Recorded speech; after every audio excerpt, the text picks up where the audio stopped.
बात ऐसी है कि गांव से थोड़ी दूरी पर एक खेत है जहां पर कोई नहीं रहता और उस खेत का मालिक और उसका परिवार कुछ भी नहीं है।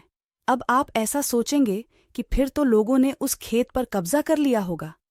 दरअसल कोई उस खेत पर कब्जा करना तो दूर, उस खेत की ओर मुद्द कर भी नहीं देखता। ऐसा इसलिए है क्योंकि उस खेत की रक्षा करता है एक भयानक बिजुका, और लोगों का मानना है कि उस बिजुके में उस खेत के मालिक की आत्मा है, जो कि अपने खेत और उस खेत पर बने घर से काफी प्यार करता था। उस आदमी के परिवार में केवल उसकी पत्नी ही थी जिससे वो काफी प्यार करता था, और एक दिन उसकी पत्नी एक लंबी बीमारी के चलते मर गई और वो आदमी अकेला हो गया। धीरे धीरे उसने अपनी पत्नी की याद में खाना पीना बंद कर दिया और वो अपने खेत में बने बिजुका के पास आकर बैठ गया, और वो वहां से तब तक नहीं उठा जब तक कि उसकी मौत नहीं हो गई। गांव वालों ने उसको उसी जगह पर दफना दिया था, उस बिजुका के नीचे, और तब से कहा जाता है कि उसकी आत्मा उस बिजुका में है और वो अपने घर और खेत की देखभाल करता है। बहुत से लोगों ने रात में उस बिजुका को हिलते देखा है और अपने खेत के चक्कर लगाते देखा है।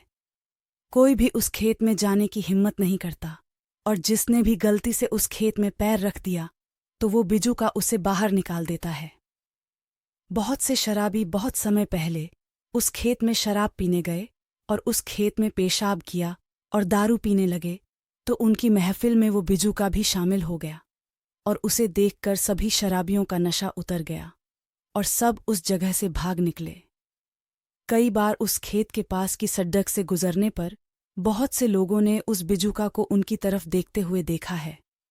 वो बिजुका किसी को कोई नुकसान नहीं पहुंचाता है, और वो तब तक तो नहीं पहुंचाएगा जब तक कि लोग उसके घर और उसके खेत से दूर है।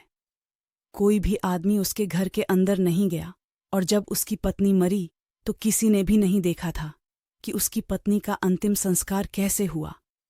पर वो बिजुका आज भी उसी खेत में रहता है, और अब उस खेत के चारों तरफ घनी और लंबी लंबी झाड़ियां उग गई है और अंदर देख पाना काफी मुश्किल हो गया है।